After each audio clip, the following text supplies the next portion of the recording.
I'm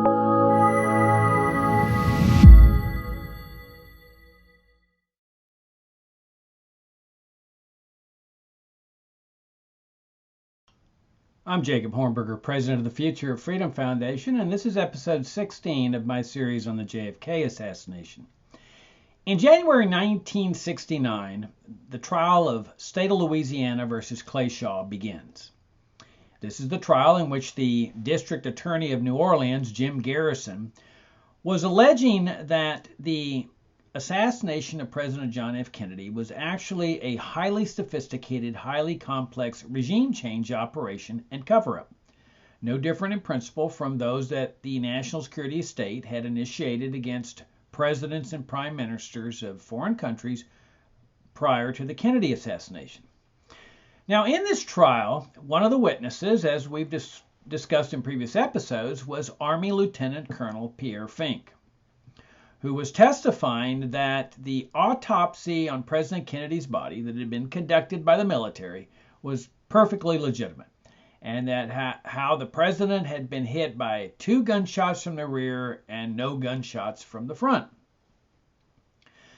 Now, during that testimony, as you'll recall, the assistant prosecutor cross-examining Fink began asking him questions about the neck wound. Why hadn't he dissected the neck wound? And you'll recall that Fink dissembled and hemmed and hawed and did everything he could to avoid answering the question, but the prosecutor wouldn't let him off the hook. And finally, after the court ordered Fink to testify, Fink disclosed that there was actually somebody there that told him, that ordered him, stay away from that wound.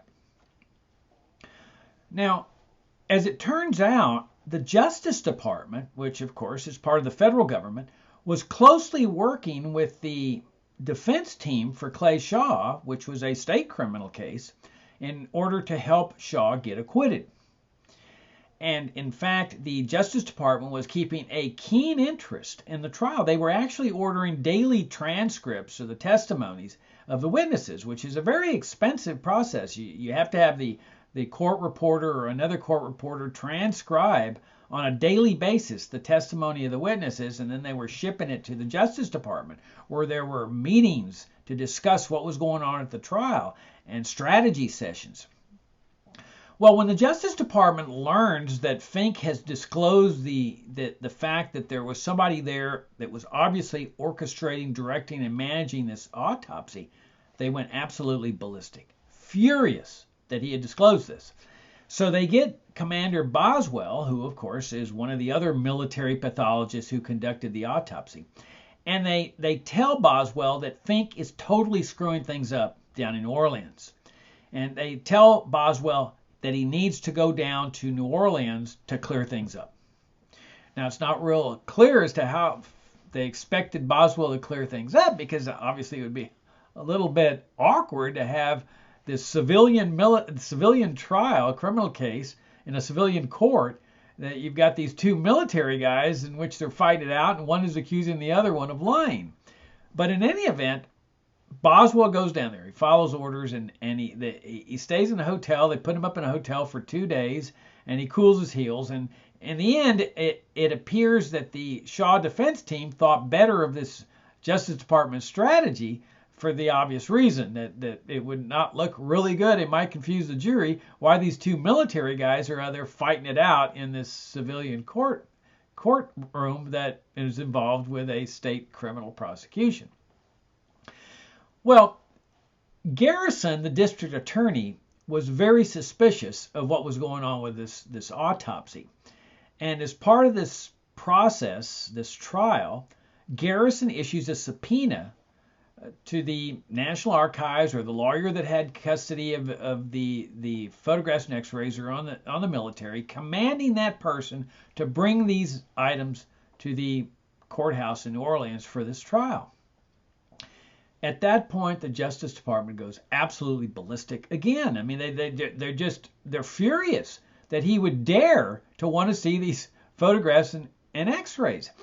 And so they fight this subpoena, and they say, we're not going to produce these things, which is kind of bizarre, because here they are, presumably not knowing the fraudulent nature of the autopsy. And I keep in mind now that Fink knows that he's going down there to give perjured testimony. He knows this is a fraudulent autopsy. He knows the things that we now know, that the secretly bringing the body in early, Sandra Spencer's testimony, where the set of autopsy photographs that she developed showed a massive exit wound in the back of Kennedy's head, which matched, of course, what the Dallas doctor said. The two separate brain examinations, the secret photographer Robert Knudsen.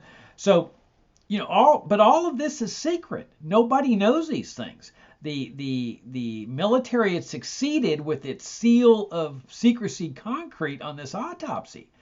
And remember that they made everybody take vows of secrecy. They threatened them with court-martial or criminal prosecution if they ever revealed what they had seen during this autopsy. They made them sign letters of secrecy. They made it real clear that this was a classified operation, top secret. And that seal of military secrecy had held all the way through 1969. This is 6 years after the assassination. In fact, it wouldn't start to crack until the mid-1970s at the House Select Committee hearings, and then it just fully cracked in the 1990s, which enabled us to learn about all these shenanigans and fraud that took place at the autopsy. But in 69, Fink knows these things, but nobody else does. And when the assistant prosecutor is over there probing about the neck wound, he doesn't know what's happening. He's just probing like a good prosecutor would, and he senses vulnerability, and he bores in, and he won't let Fink off the hook. Well, Garrison subpoenas the x-rays and photographs, and the x-rays, by the way, were just as bogus as the photographs. They show mysterious dark spots where the back of the head wound was. So Garrison subpoenas these things. The Justice Department is fighting it. The trial is beginning. And so Garrison files an extraordinary proceeding, a legal proceeding in a Washington, D.C. court. He files an action there asking the judge in Washington, D.C. to order the National Archives or the lawyer that actually had custody of the photographs and x-rays to appear before a state court in Louisiana, the Shaw Court, to have these x-rays and autopsies with him. The Justice Department just fights this tooth and nail, this proceeding. Now, you'll never believe what the Justice Department does at this point in the middle of this proceeding. I guarantee you'll never be able to guess it. Now, I'm going to pause here for a second so that if you do guess it, you let me know to give you a little bit of time to see if you can figure out what they were doing. All right.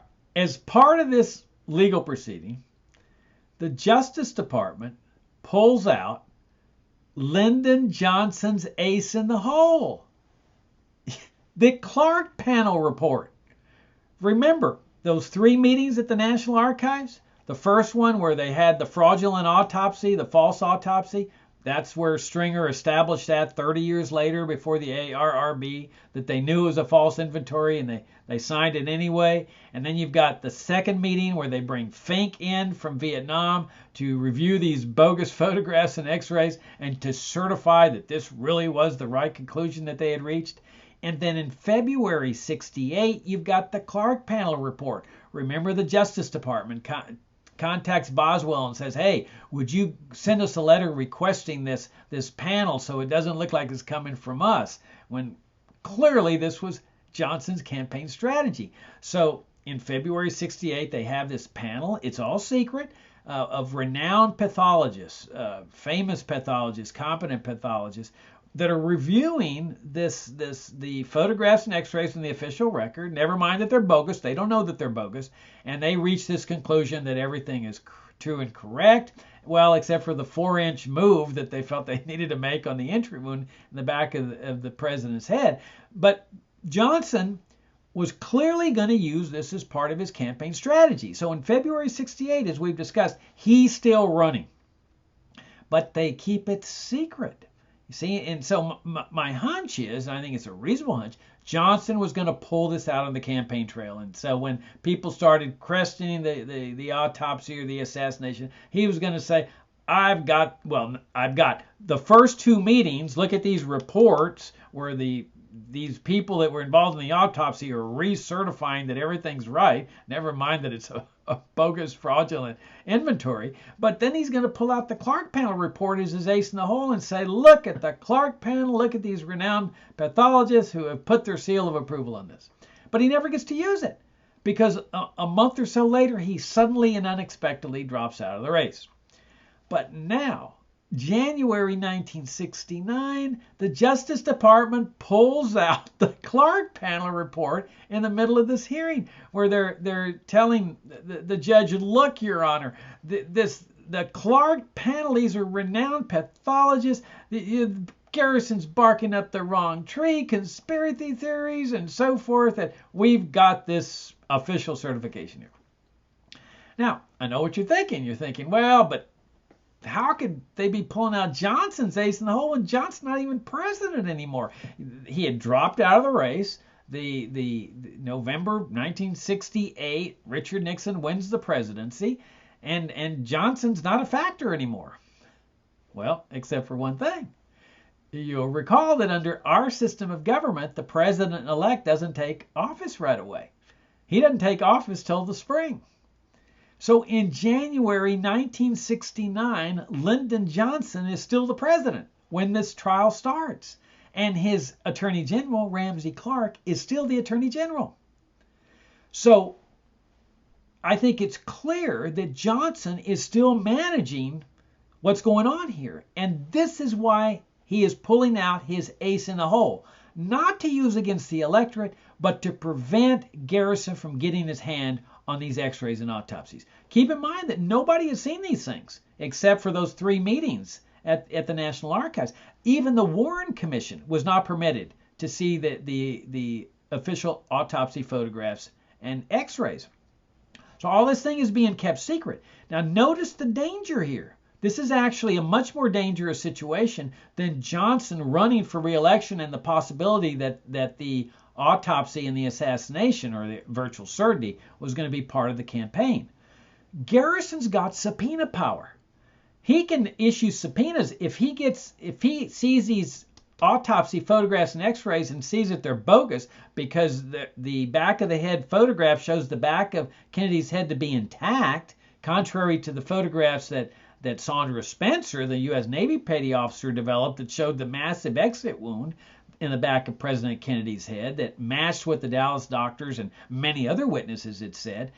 He's going to start issuing subpoenas, and these are court orders commanding people to appear. So all of a sudden, if Garrison starts issuing subpoenas for all those enlisted men, Sandra Spencer, Robert Knudson, and everybody involved with the autopsy, the whole thing is going to start cracking at this point. So this is a very dangerous situation for the military and Johnson. And remember, Johnson is up to his top of his head in this fraudulent autopsy because he's the guy that sets it into motion in the first place back at Parkland Hospital when he orders that team of Secret Service agents get the body out of there at all costs. Do not let the medical examiner of Dallas County perform the autopsy, even though Texas law required it.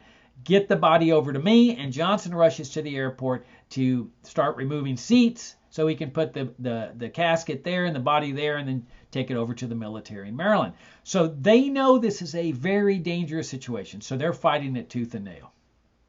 And they're using the Clark panel report as the ace in the hole, not on the electorate, but on this judge. Well, lo and behold, the judge rules in favor of Garrison. And so Garrison is that close to getting his hands on these bogus photographs and x-rays. But the Justice Department announces we are going to appeal this to as long as it takes. We're going to appeal it to the highest court of the land. And, well, remember, the trial's already started. And so Garrison's placed in a very interesting quandary here. How long does an appeal take? Weeks, months, years? I mean, there's notice of appeal and there's briefs, and the appellate courts can grant emergency hearings, but very rarely. And even with that, you've got an extensive delay and then litigation. And so Garrison could have asked the trial court in New Orleans after the trial started, say, can you postpone this for a couple of months? There's no guarantee that he would have done it, but in retrospect, that's really what Garrison should have done, because that was really the crux of the matter, is these fraudulent X-rays and photographs that he had gotten a hold of those. The whole thing was going to come crashing down. At that moment, Garrison, for some reason, tells his assistant district attorney, after the Justice Department said they're going to appeal it, as long as it takes, he said, shut it down, drop it, and come on home. So on the very moment of this victory, Garrison drops the appeal, or drops the fight. Now, why would he do that? Well, one reason is that he's litigating over here, and he realizes that this is going to be just an extensive delay. But my hunch is that the real reason he did this is because of the Clark panel report.